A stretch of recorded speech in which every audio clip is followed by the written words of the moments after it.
திருக்குறள். திருக்குறள் மனித வாழ்விற்கு மிக முக்கியமான ஒரு வழிகாட்டி நூல். இதை எழுதியவர் திருவள்ளுவர். இதில் 4வது அதிகாரமான அரண் வலியுறுத்தலின் குறள்களையும் அதன் விளக்கங்களையும் இங்கு காண்போம். குறள் எண் 31. சிறப்பினும் செல்வமும் ஈனும் அறத்தினூங்கு ஆக்கம் எவனோ உயிர்க்கு. குறள் விளக்கம். சிறப்பையும் செழிப்பையும் தரக்கூடிய அறவழி ஒன்றைத் தவிர ஆக்கமளிக்கக்கூடிய வழி வேறென்ன இருக்கிறது? குறள் எண் 32. அறத்தினூங் காக்கமும் இல்லை, அதனை மறத்தலின் ஊங்கில்லை கேடு. குறள் விளக்கம். நன்மைகளின் விளைநிலமாக இருக்கும் அறத்தை போல் ஒருவருடைய வாழ்க்கைக்கு ஆக்கம் தரக்கூடியது எதுவுமில்லை. அந்த அறத்தை மறப்பதை விட தீமையானதும் வேறில்லை. குறள் எண் 33. ஒல்லும் வகையான் அறவினை ஓவாதே, செல்லும் வாய் எல்லான் செயல். குறள் விளக்கம். செய்யக்கூடிய செயல்கள் எவை ஆயினும் அவை எல்லா இடங்களிலும் தொய்வில்லாத அறவழியிலேயே செய்யப்பட வேண்டும். குறள் எண் 34. மனத்துக்கண் மாசிலன் ஆதல் அனைத்தரன் ஆகுல நீர பிற. குறள் விளக்கம். மனத்து அளவில் குற்றம் இல்லாதவனாய் ஆகுக, அறம் என்பது அவ்வளவே. பிற வார்த்தை நடிப்பும் வாழ்க்கை வேடங்களும் மற்றவர் அறியச் செய்யப்படும் ஆடம்பரங்களே.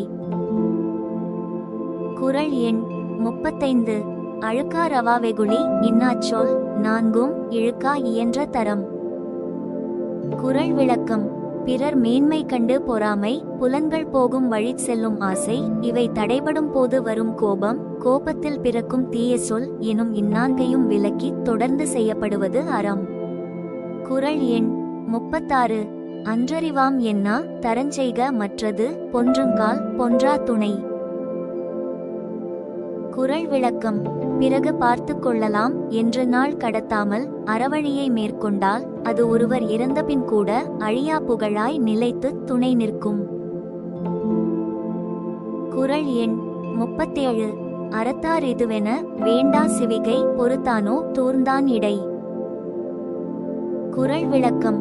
அறவழியில் நடப்பவர்கள் பல்லக்கில் உட்கார்ந்து செல்பவர்களைப் போல வாழ்க்கையில் வரும் இன்ப துன்பங்கள் இரண்டையும் எளியவாக கருதி மகிழ்வுடன் பயணத்தை மேற்கொள்வார்கள். தீய வழிக்கு தங்களை ஆட்படுத்திக் கொண்டவர்களோ பல்லக்கை தூக்கி சுமப்பவர்களைப் போல இன்பத்திலும் அமைதி கொள்ளாமல் துன்பத்தையும் தாங்கிக் கொள்ளும் மனப்பக்குவமின்றி வாழ்வையே பெரும் சுமையாக கருதுவார்கள். குறள் எண் 38.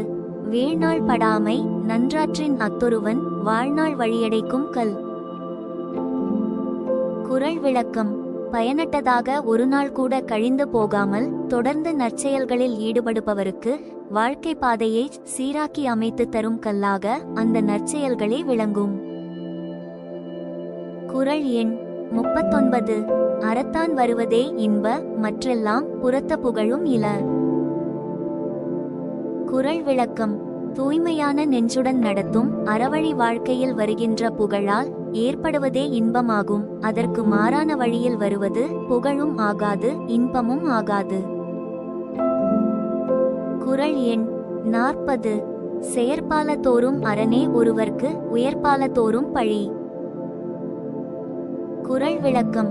பழிக்கத்தக்கவைகளை செய்யாமல் பாராட்டத்தக்க அறவழி செயல்களில் நாட்டம் கொள்வதே ஒருவர்க்கு புகழ் சேர்க்கும். நன்றி. மேலும் இதுபோன்ற நல்ல கருத்துக்களை பற்றி தினந்தோறும் தெரிந்து கொள்ள நமது சேனலை சப்ஸ்கிரைப் செய்யுங்கள். இப்பதிவை தங்களின் நல்லுள்ளங்களோடு பகிர்ந்திட ஷேர் செய்யுங்கள். வாழ்க தமிழ், வளர்க தமிழர் பண்பாடு.